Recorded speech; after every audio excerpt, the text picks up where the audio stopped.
Pode se assentar, aleluias, glória a Deus. Ele é o alfa e o ômega, amém? Tudo começa nele e termina nele. Nós temos que ter esta convicção, irmãos. É assim que funciona a nossa bênção, né? Nós não podemos ter nenhum tipo de dependência, independência, irmãos. O máximo que nós podemos viver é a interdependência, né? Os princípios são deles, as diretrizes são deles, mas Ele me direciona a fazer na prática, né, a colocar em prática aquilo que Ele ensina, amém? Graças a Deus. Provérbios 29.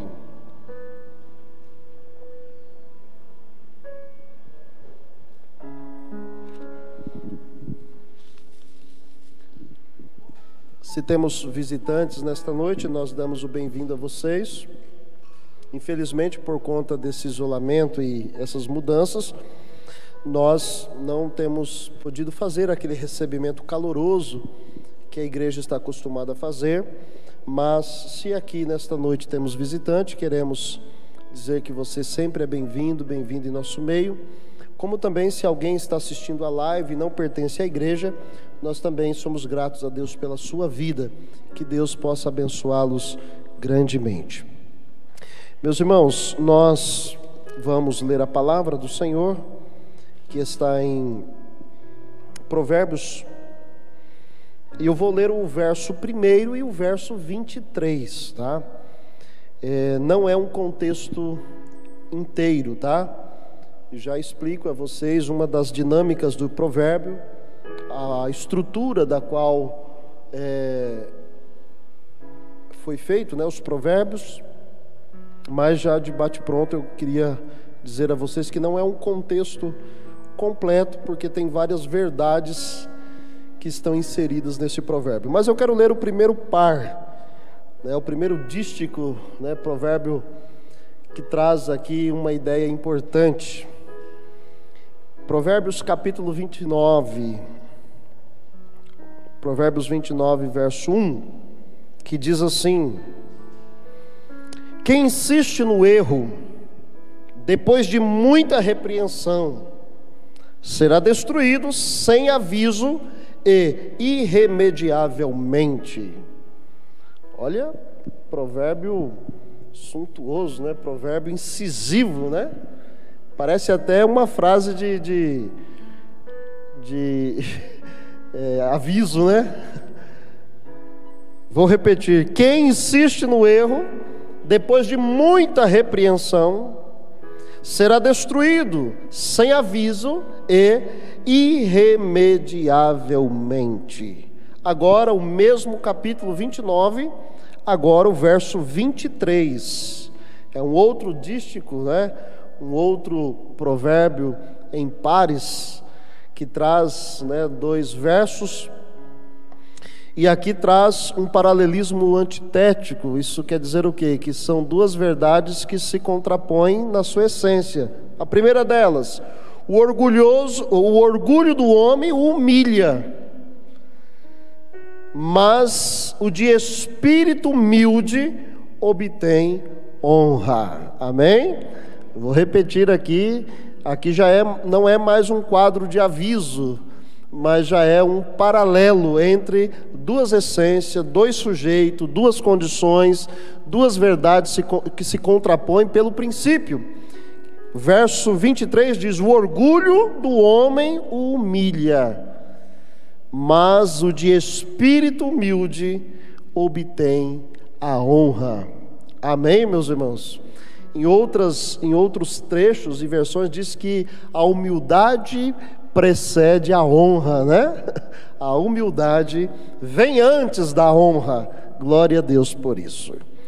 Bom, dito isto, feito aqui a leitura dos dois versos, eu quero dizer a vocês, quero fazer menção da pregação de quarta-feira, que foi uma bênção, como tem sido as anteriores.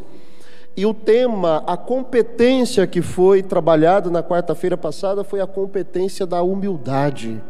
Então, só para nós lembrarmos de uma forma bem sintetizada, as Enxergando as soluções para a vida, irmãos, demanda termos algumas competências, e foram ditas: a competência para lidar com as aflições, a competência para guardar a palavra da verdade, a competência da paciência, a competência da responsabilidade e, por fim, a competência da humildade. E não para por aqui. Quarta-feira que vem tem mais, domingo tem mais, e assim até quando o Espírito nos orientar sobre quais são as importantes competências que nós temos que ter na prática para alcançar as soluções para a nossa vida. Amém? Amém, meus irmãos? Como que é o seu amém debaixo da máscara? Abafado, né? Mas tem que dizer amém, viu? Senão o pastor vai ficar aqui: amém, irmãos? Amém sim ou amém não? Vamos lá. Meus queridos, eu estava meditando na pregação de quarta-feira e eu achei interessante várias colocações, mas eu extraí algumas que vale a pena reproduzir. A primeira delas que eu quero trazer como introdução dessa mensagem é que enxergar não é com os olhos, mas é enxergar com a mente. Gostei disso, isso é interessante. A Bíblia diz que a candeia do corpo são os olhos, de sorte que se os teus olhos forem bons, todo o teu corpo terá luz. Mas se os teus olhos forem trevas, quão grandes trevas serão teu corpo? E alguém pode até ficar pensando: que olho é esse de treva? Será que é uma lente tenebrosa? Ou um óculos macabro? Não é isso, irmãos. Mas os olhos aqui, a forma de enxergar, irmãos, é o prisma da mente, né? É a forma, a perspectiva da mente. Então é por isso que a frase que foi dita aqui foi muito bem colocada. Nós não enxergamos com essa visão aqui, né? Com essas córneas, como diz o ditado: esses olhos que a terra um dia, né? Há de comer, né? Conhece esse ditado, irmãos? Ou só eu que conheço esse? Eu estou passando cada vergonha no CCM, porque eu falo uns ditados, irmã Maria, o povo fica assim: mas nunca ouvi isso. Eu falei: é tudo a época dos agais, né? Aí a outra, né? Bom, enxergar com a mente, isso é importante. Então, como está a sua mente? Pastor, minha mente não está bem. Primeiro que eu nem estou conseguindo prestar atenção no culto aqui, eu não estou nem conseguindo cultuar. Então você não vai enxergar soluções para a vida. Você não vai conseguir enxergar a bênção.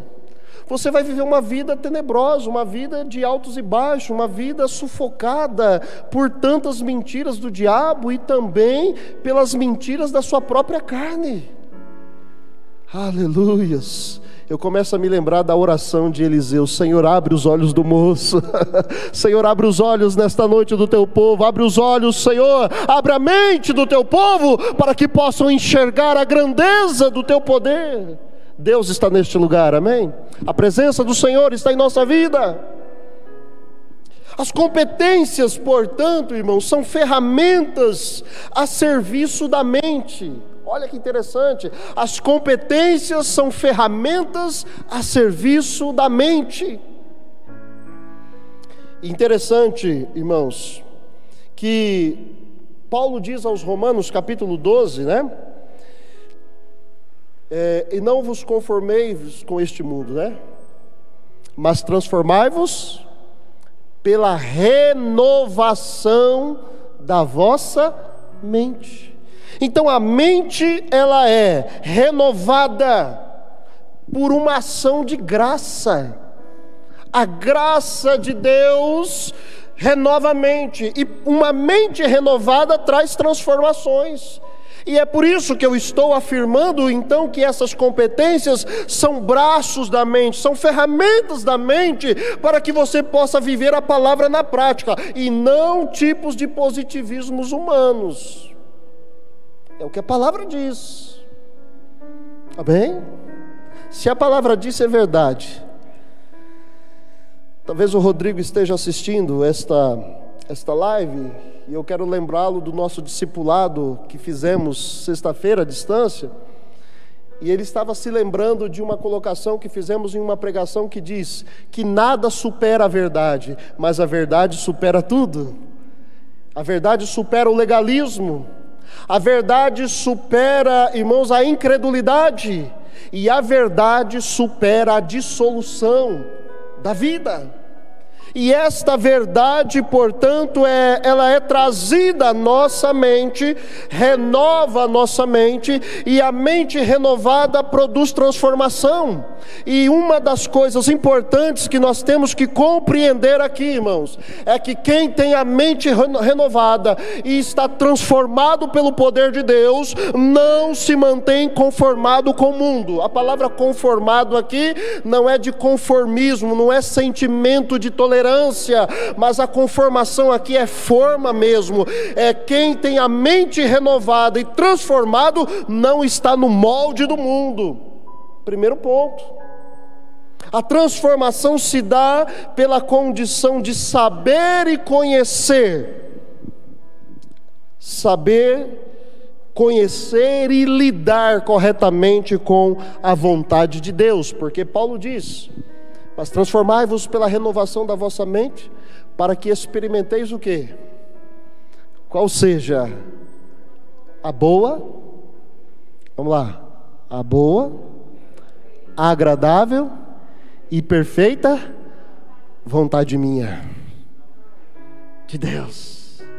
Como eu posso desejar enxergar soluções para a vida se eu não me despi da minha própria vontade?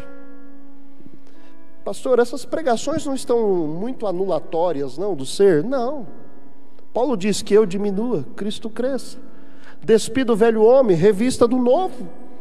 Pastor, mas não está na hora de falar um pouquinho mais sobre o homem melhor? Fala com o Espírito Santo, então. Ele é o autor da palavra. Ele é o autor da revelação, amém? Jesus disse que o Espírito vos guiará em toda a verdade. Fala com Ele. Falemos com Ele. A Bíblia diz que o meu Espírito testifica com o Espírito Santo. E eu sou o quê? Filho de Deus. A partir do momento em que você tem essa renovação pela graça de Cristo, você começa a desenvolver todas essas competências. E aí eu quero enumerar algumas. Cuidado, não é que eu esqueci, eu vou falar delas de uma forma intercalada, mas eu quero aqui dizer que quem tem uma vida ou uma mente renovada pela graça, começa a desenvolver tipos de competências, e eu posso aqui te lembrar que a vida ressignificada lhe capacita para lidar com as aflições. Vida ressignificada. Olha só, tem muita gente que ainda não descobriu o significado da vida. Guarda essa. Também, quando eu tenho essa transformação, eu sou grato por tudo o que tenho, né? Sou grato pelo que eu já vivi. E esta gratidão demonstra que eu vivo uma esperança que não traz confusão. Portanto, para cada circunstância nova, esperança de Deus na minha vida. Para cada circunstância adversa que vem sobre você, a esperança de Deus que não traz confusão, ela prevalecerá. Amém, Jesus? Quais são as adversidades novas? Desespero, perseguição e necessidade. Mas eu tenho esperança naquele que vive. Eu sei que o meu Redentor vive, e Ele vela pela sua palavra para cumprir. Diante das inúmeras adversidades que chegam até mim, o Senhor já tem o escape, o Senhor já tem o livramento, o Senhor já tem uma palavra que coloca os meus pés no alto lugar, no lugar seguro. Me tirou de um charco terrível de lodo e colocou os meus pés sobre a rocha. Amém, Jesus? Quando a minha mente foi renovada pela graça, eu passei a ter segurança em Deus, e o nome disso é paciência, viu? Estar seguro em Deus é paciência. Não confunda a paciência com tolerância, tá? Não confunda. Paciência é ter segurança em Deus. Hoje eu vou pedir mais paciência ao Senhor, amém? Uns dias atrás eu não queria não, porque eu fiquei sabendo que as tribulações produzem paciência, mas paciência é ter segurança em Deus, amém? Então peça mais paciência para o Senhor, fala, Senhor, me dá mais paciência. Agora a tolerância é um outro aspecto. Quem tem a mente renovada se preocupa com uma coisa que nós aprendemos na pregação que o Enoque pregou: eu tenho que ter promessa na minha vida, eu tenho que ser fiel à promessa, e aí eu aprendo com Rebeca, eu tenho que ter disposição para fazer coisas além da minha rotina. Isso é responsabilidade. Posso ouvir um amém? Você é filho da promessa? Tem uma promessa sobre você, amém? Seja fiel a ela, guarde ela. Guarde a promessa. E preste atenção. Saia daqui nesta noite fazendo mais do que você tem feito.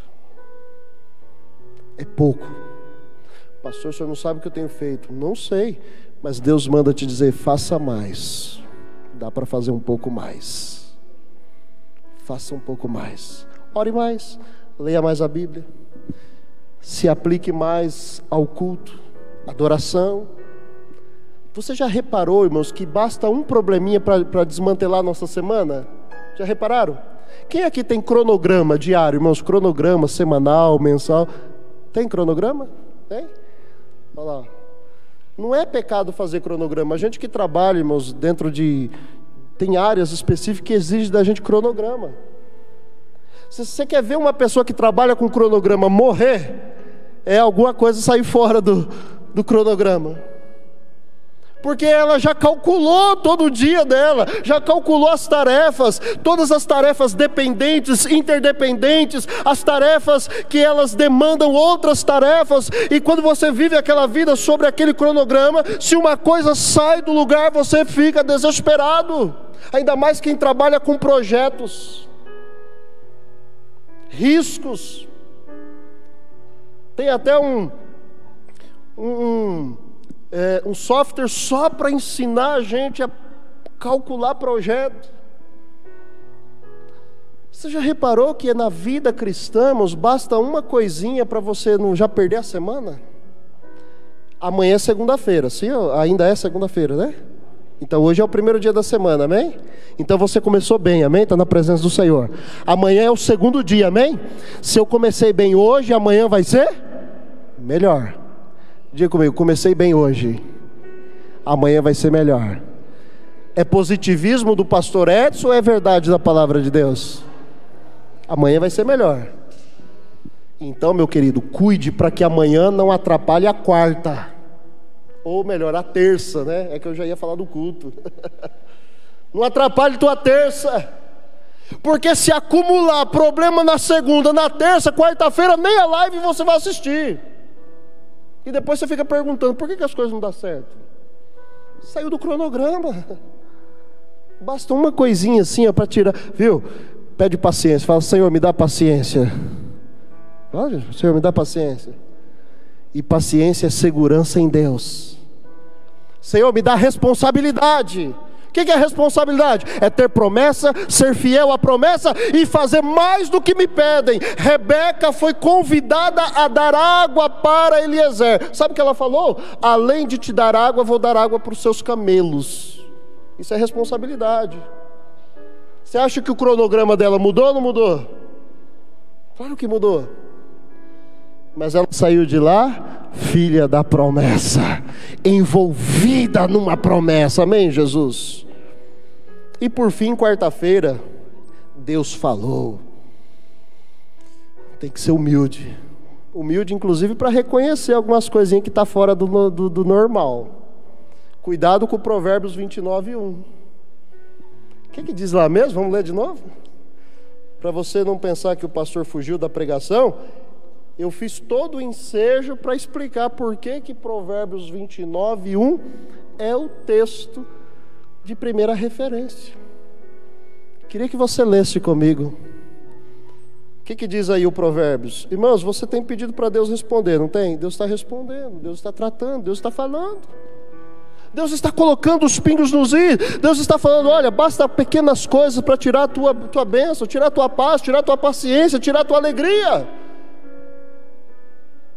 Aquela palavra que diz: maior o que está conosco do que aquele que está no mundo, ainda é verdadeira, viu, irmãos? Não é clichê evangélico, não. É poder de Deus. Aquele que está conosco é maior. Amém, Jesus? Provérbios 29:1. Vamos lá, lê comigo. 1, 2, 3. Quem insiste no erro, depois de muita repreensão, será sem aviso e irremediavelmente. Não tem volta. E é por isso que nesta noite eu preciso falar um pouquinho mais da humildade, porque a ausência da humildade faz eu perecer como Uzias pereceu. Uzias, né? Gostei da analogia que o Matusalém fez. Ele pregou a história de Uzias, depois ele disse assim: olha, por que Isaías entra em cena? Qual foi o ano, qual foi o dia, qual foi o momento que Isaías viu a glória de Deus? O ano que morreu o rei Uzias. Aí ele fez a aplicação: se não morrer a soberba, não dá para ver a glória do Senhor. No ano que morreu Uzias, ele viu a glória do Senhor. Então, por analogia, toda a soberba, toda a arrogância, toda a prepotência, toda a erva que quer a glória para si, ela faz o quê? Ela estabelece um padrão. Isaías 40, que nós lemos no devocional, ela quer a glória para si, mas a erva do campo, ela vive quanto tempo? O tempo que nasce. Porque logo ao entardecer, a erva já não existe mais. Então, meus queridos, o que foi dito quarta-feira aqui? Saber quem somos deve compreender ser achados dependentes de Deus, mesmo quando estamos no ápice de nossa glória humana. E sobre esta glória, eu quero citar Pedro, capítulo 1, versículos 24 e 25. Eu poderia ler Isaías, porque é uma citação direta, mas eu já li Isaías. Eu quero dizer que a verdade de Deus prevalece no Antigo Testamento e no Novo Testamento. Eu quero dizer que tratar da glória do homem é coisa que Deus tratou no Antigo Testamento e Deus tratou no Novo. Pedro, apóstolo, presbítero de Cristo, ele, em uma das suas pregações e das suas cartas que ele escreve, 1 Pedro capítulo 1, verso 24 ao 25, Pedro disse o seguinte, abre aspas, recua e deixa com espaçamento simples, citação direta que diz: pois toda a carne é como a erva, e toda a sua glória como a flor da erva. Seca-se a erva e cai a sua flor. Verso 25, a palavra do Senhor, porém, permanece quanto tempo? Cantamos aqui: para sempre. Seu amor é para sempre. Amém? Quer viver a bênção de Deus para sempre? Então não seja como a erva que quer a glória para si. Não permita a sua carne se achar como uma erva que tem a sua própria glória, porque a glória da erva é uma glória momentânea, é uma glória passageira, porque seca-se a erva e cai o quê? A flor. O bonito do ramo, ainda mais aquele que floresce, é quando ele dá a flor. E alguém tem a jactância de olhar para a flor e dizer: é a flor mais linda do jardim. A gente escuta, né, nas redes sociais, Dia das Mães: você é a melhor mãe do mundo, você é a melhor mãe. No dia dos namorados, né, você é o melhor marido. Se esses dizeres é como a erva e os elogios como a flor, seca-se a erva, murcha a flor, não existe mais. É por isso que nós não vivemos de emoções, é por isso que nós não vivemos de situações intercaladas, situações que nascem do nada. Nós não vivemos disso, nós vivemos de uma palavra que é plantada, irmãos. Vivemos de uma palavra que ela diz: se a semente não morrer, ela não vai germinar. Sabe por que Deus está tratando essas competências para enxergarmos as soluções da vida? Ele está dizendo o seguinte: olha, a palavra tem que entrar em você, esta semente ela tem que morrer, ela tem que germinar, e aí ela tem que produzir frutos. Não simplesmente uma erva que produz flores,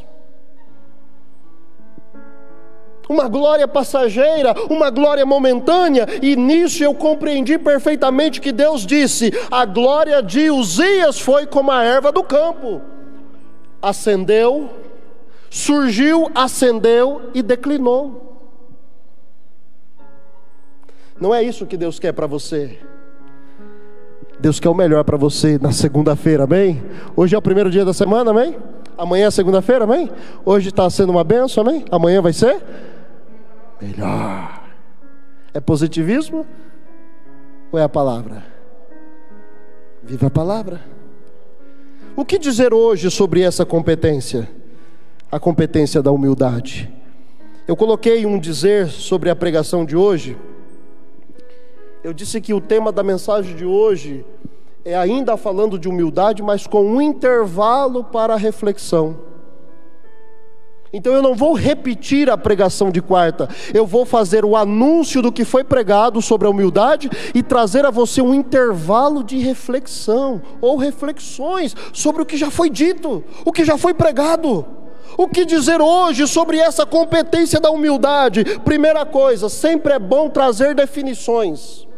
A definição é esclarecedora, e eu quero repetir em outras palavras o que é a definição de humildade. Eu tenho duas aqui, e a primeira delas é que humildade é uma característica ou qualidade que possui uma pessoa que age com simplicidade, sem arrogância, sem soberba ou sem prepotência. Uma atitude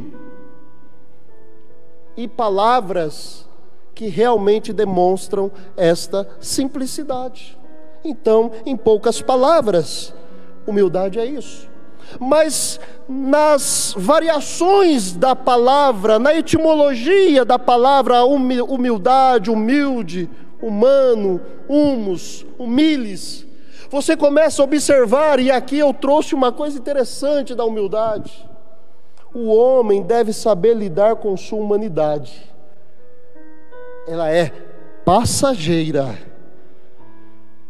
porque é do humus, é da terra, e o pó volte à terra como era, e o Espírito torne a Deus que o deu. Mas o homem deve saber lidar com sua humanidade, que é passageira, e saber de uma coisa: ele está perto da terra, uma natureza com pouca elevação.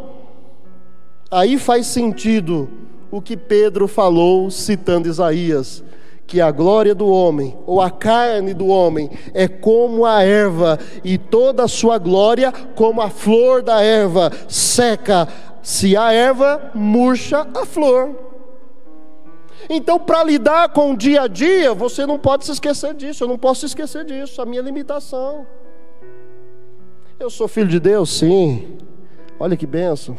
Quantos filhos de Deus aqui abençoados nesta noite, glorificando o nome do Senhor, amém? Filhos de Deus que são peregrinos nessa terra, filhos de Deus que ainda estão encarnados e nessa natureza humana tem limitações, e que não pode sobrepujar esta limitação, tentando criar a sua vida uma glória inexistente, ou uma glória que vai lhe afundar.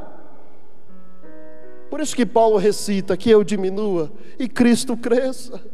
Não vivo mais eu, mas Cristo vive em mim. Porque Paulo chegou ao ápice do entendimento de que este mundo é passageiro e eu não posso construir as minhas glórias nesse mundo.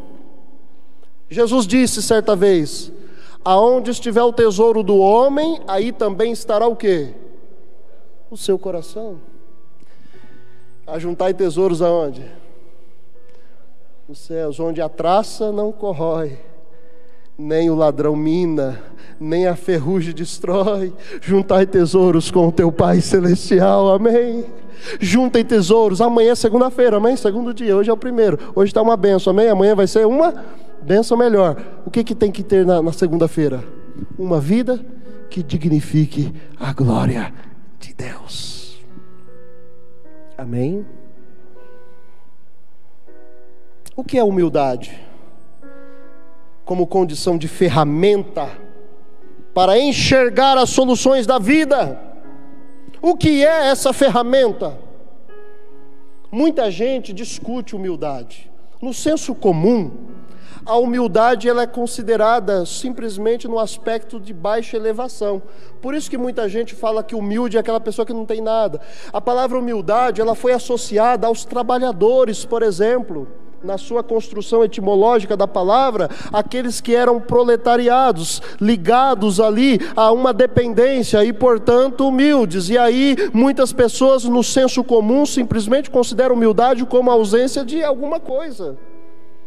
Mas dentro do aspecto cristão, nós entendemos humildade como se abster do que é, descer dessa elevação, reconhecer uma condição inferior. É por isso que se associa a humildade a Cristo, porque mesmo sendo Deus não fez ocasião de ser, mas se fez servo para se cumprir o que o profeta Isaías havia dito, né? Como ovelha muda diante dos seus tosqueadores, o que ele fez? Não abriu a sua boca. Quando Pedro saca da espada e corta a orelha de Malco, o que Jesus fala para ele? Rapaz, se eu quisesse, se precisasse, não há necessidade, se coloque no seu lugar. Você ainda vai me negar, e você está querendo usar a espada para defender sua religião. A propósito, irmãos, os escritores dizem que Provérbios capítulo 29 é vários paralelos, vários pares de versos, mas se juntá-los todos numa concepção mais geral, pode ser chamado de o provérbio que fala da hipocrisia da religiosidade.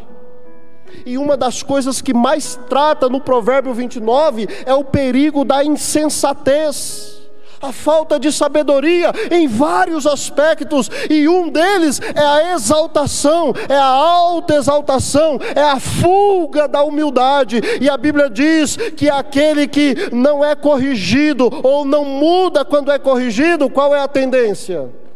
É uma consequência irremediável. É por isso que no verso 23 de Provérbios 29, leia comigo, diz que o orgulho do homem o humilha, mas o de espírito humilde obtém honra. Eu gosto muito de uma parábola que Jesus conta, e ele diz que quando você for convidado num lugar, nunca sente no primeiro lugar, porque pode ser que aquele lugar seja de outro e você vai passar vergonha. Talvez alguém tenha mais honra, então sente em outro lugar, um lugar mais de menos destaque, porque se você for a pessoa que tem mais honra, vão te mandar sentar naquele lugar. Jesus não está dando aqui ênfase a melhores lugares, a status quo humano, não, mas Jesus está falando que cada ser humano precisa cuidar para que a humildade preceda a sua honra. Amém, Jesus? O que dizer nesta noite?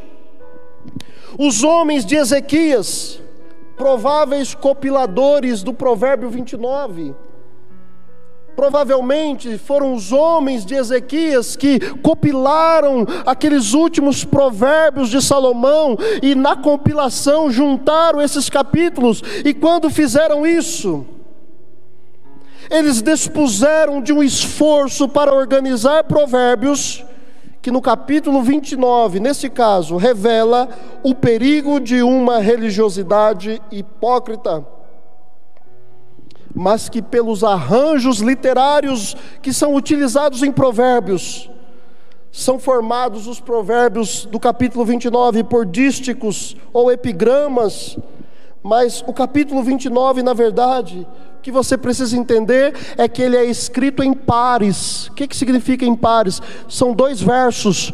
O primeiro verso, ou ele é contradito pelo segundo, ou ele é afirmado pelo segundo, ou ele é completado pelo segundo. É o que nós chamamos de paralelismo da poesia hebraica. Então, no capítulo 29, você encontra uns versos escritos para trazer verdades.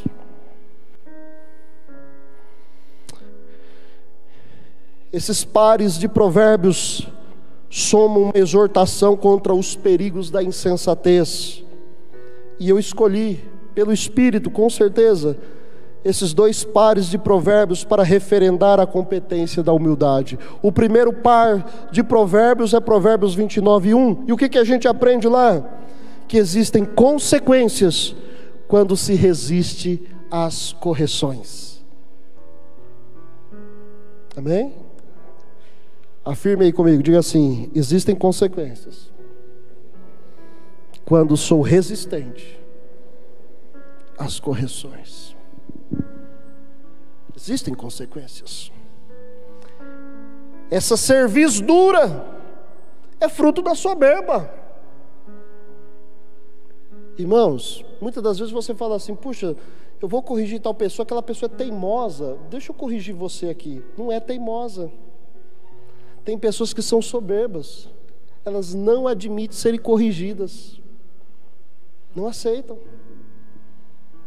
Ou elas dizem assim para você: eu sei o que eu estou fazendo, não precisa me ensinar, já me falaram, não precisa falar 2 vezes. Sabe que eu estou falando coisa do outro mundo, ou vocês escutam essas coisas? Deixa que eu sei, não precisa falar 2 vezes. Já vem essa conversa de novo. Escuta isso? Já escutaram isso? Estou falando coisa do dia a dia. Ou eu moro em outra terra, ou o que eu estou falando aqui procede. O que você acha, Enoque? Moro em outra terra?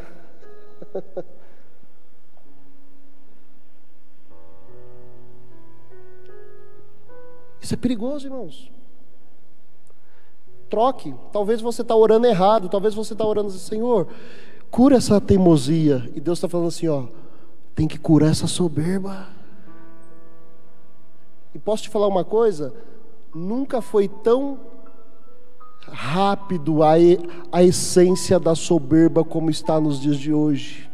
As pessoas estão confundindo informação com conhecimento. E só porque tem uma informação, pensa que sabe. Eu gosto de escrever verdades no Facebook, é coisa linda, é gostoso, eu faço no Facebook, no WhatsApp. Mas o que você vê de soberbo escrevendo coisa que ele não conhece? Utilizam-se palavras, irmãos, para contra-atacar a verdade. Tipo assim: eu sei a minha interpretação, eu sei o que eu estou falando, eu sei o que eu estou fazendo, mas nesta noite, o capítulo 29, verso 1 diz que há consequências quando se resiste à correção, e essa cerviz dura é fruto de soberba, e a palavra competência da noite é humildade. A humildade tem que sobressair a soberba, a dura cerviz. Provérbios 29 e 23 é um paralelismo antitético que revela o quê? No verso 1, o orgulho do homem humilha. Muitas das vezes a gente vê pessoas dizendo assim: ó, fui humilhado por tal pessoa, me humilharam por isso ou por aquilo outro. Mas, irmãos, muitas das vezes a gente tem que olhar se nós mesmos não nos humilhamos. Muitas das vezes, quando é tratado o nosso coração, nós temos que mudar, porque se nós não mudarmos, nós seremos autores da nossa própria humilhação. Simplesmente os outros foram os agentes, mas nós somos a essência. Vocês acham que a Babilônia humilhou Israel por 70 anos? Quem humilhou Israel foi a sua própria desobediência. Babilônia só foi uma ferramenta, só um agente.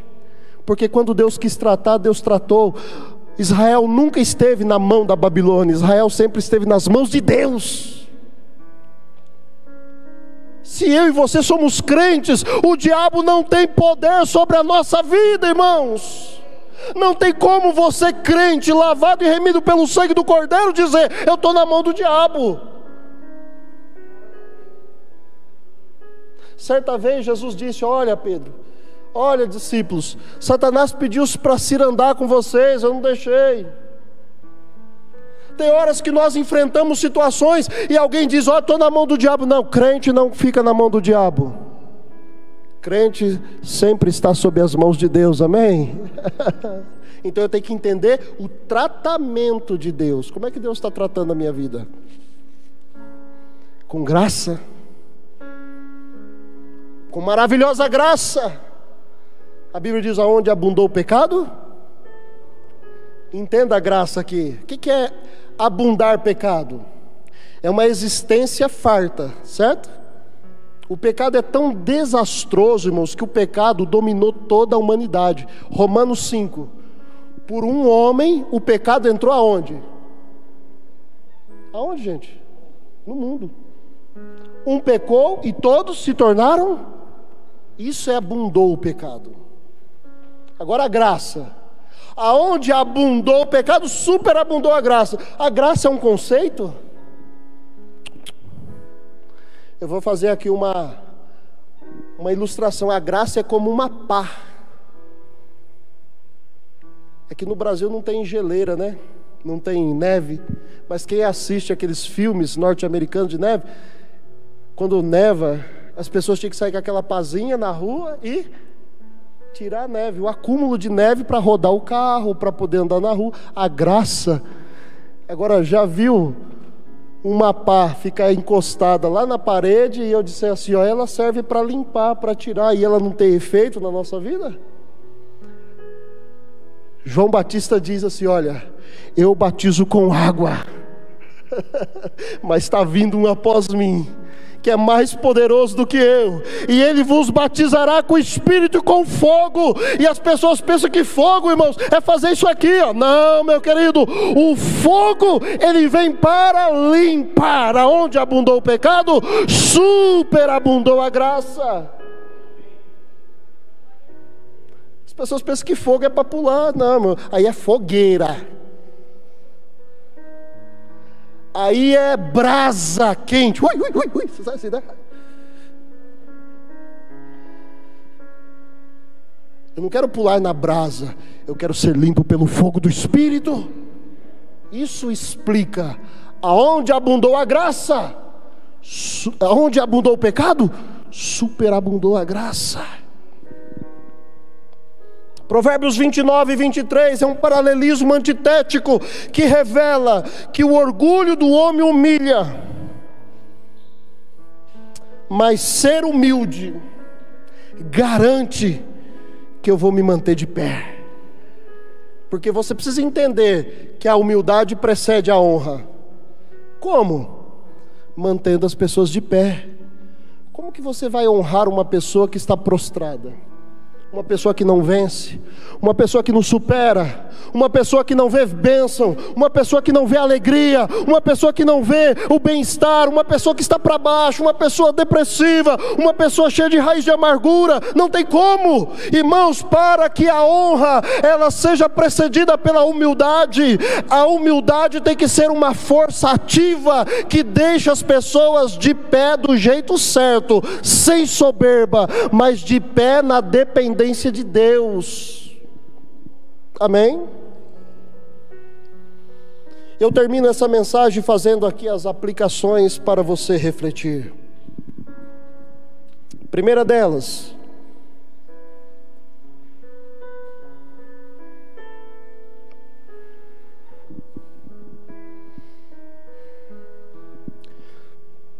quando se busca soluções para a vida, é sinal que estamos sob problemas e dificuldades. Então, quando Deus trouxe essa mensagem, é porque Deus ouviu o seu clamor. Quando Deus trouxe essa mensagem, é porque alguém estava orando e pedindo: Senhor, tem misericórdia de mim, me ajuda, Senhor, o que eu vou fazer? O problema só está aumentando, a situação está fora do controle, eu não sei mais o que fazer. Aí Deus trouxe a palavra. Nesta aplicação há uma conclusão: isso ocorre por causa de erros. Esses problemas, eles podem acontecer por causa de erros, fraquezas, mas também podem ser posturas de autoexaltação. E é por isso que temos que identificar a origem do problema. Primeiro jeito de resolver dentro dessas competências: vamos identificar a procedência desses problemas. São por erros, posturas de autoexaltação ou fraquezas? Segunda aplicação: os problemas causam sofrimento, sim ou não? Alguém aqui está sofrendo e está assim: ai, que gostoso. Vai sofrimento aí? Quem sofre chora, sim ou não? Quem sofre padece, quem sofre geme, quem sofre não consegue dormir à noite, quem sofre perde o apetite, quem sofre muda seu metabolismo. Tem pessoas que estão sofrendo tanto que elas ficam doentes. Portanto, os problemas causam sofrimento.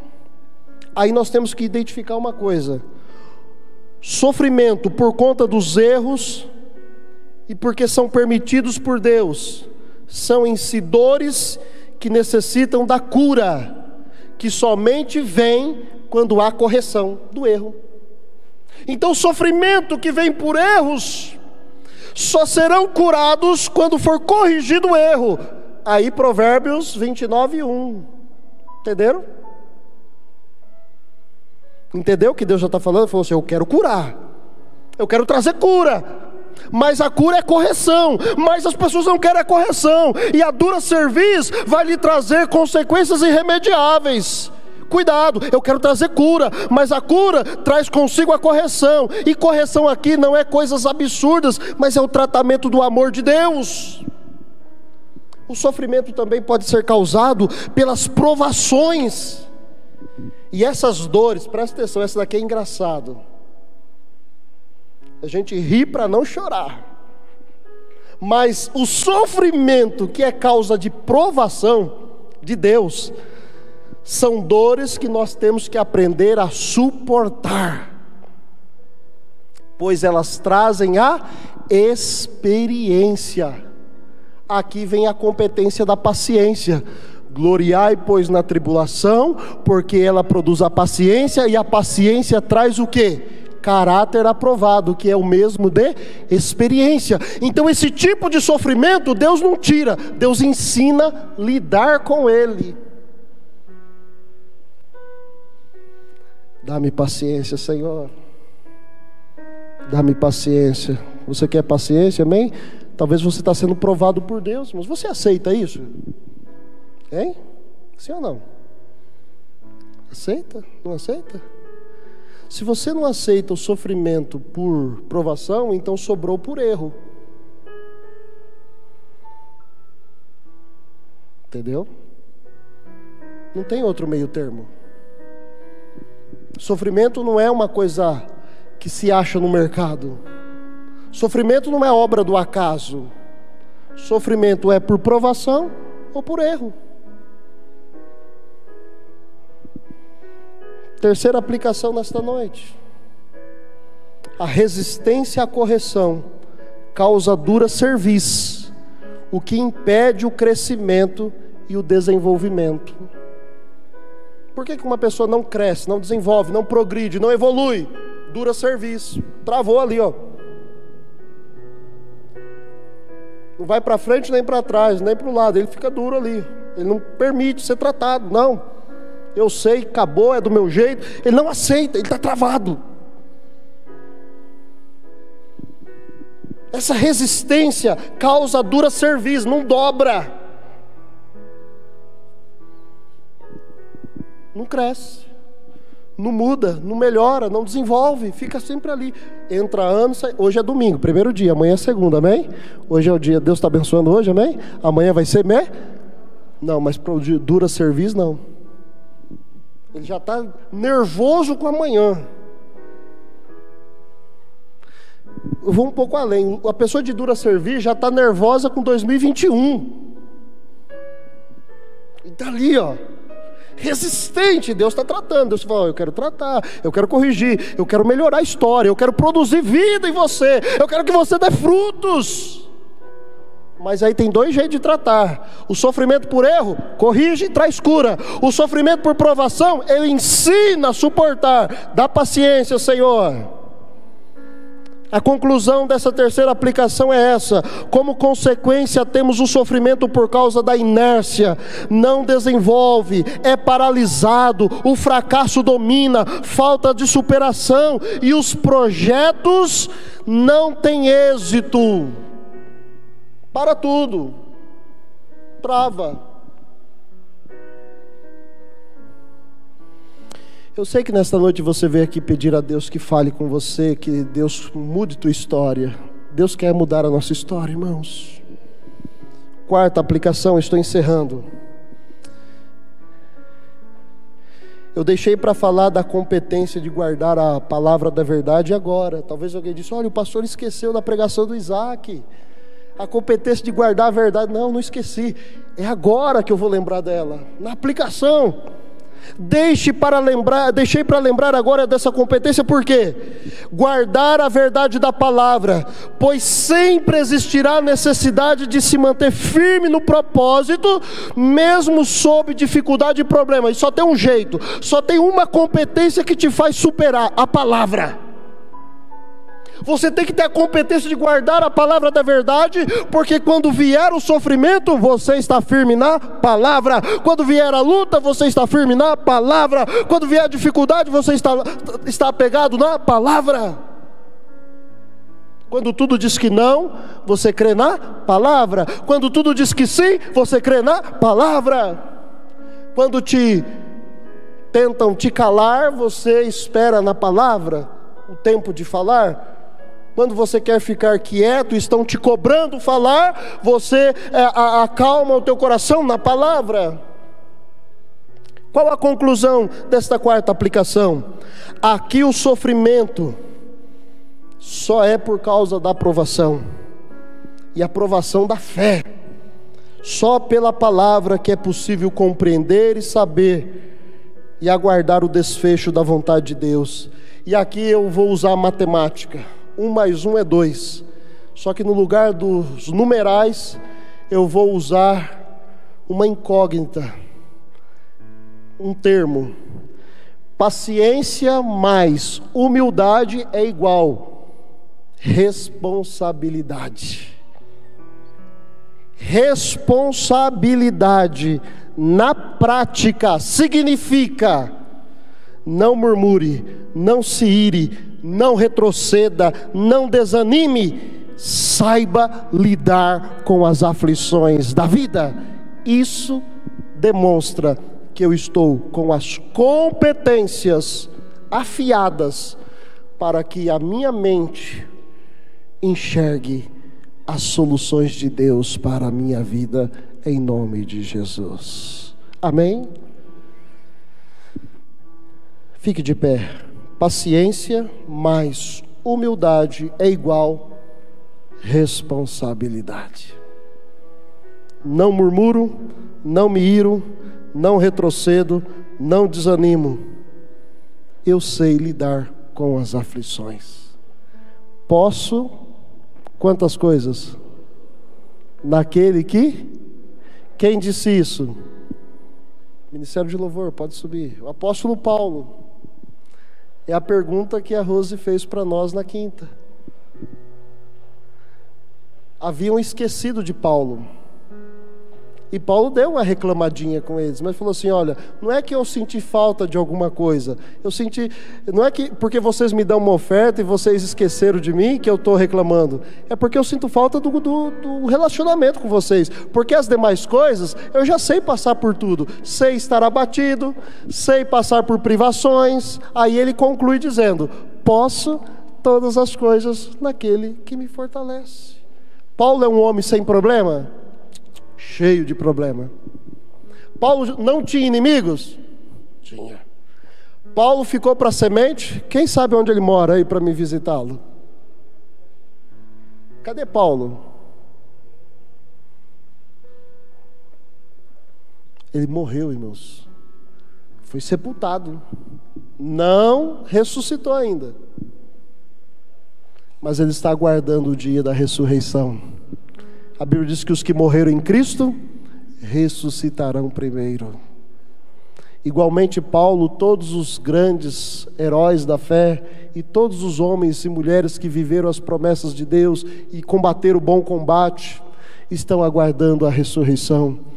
E nós que estamos vivos ainda, estamos aprendendo a ter as competências para enxergar as soluções para a vida. E sabe o que Deus está querendo dizer para nós? Fica de pé, meu filho, minha filha, não esmureça, não desanime. Segunda-feira vai ser melhor do que hoje, em nome de Jesus. Receba esta palavra de bênção de Deus sobre a tua história, em nome de Jesus.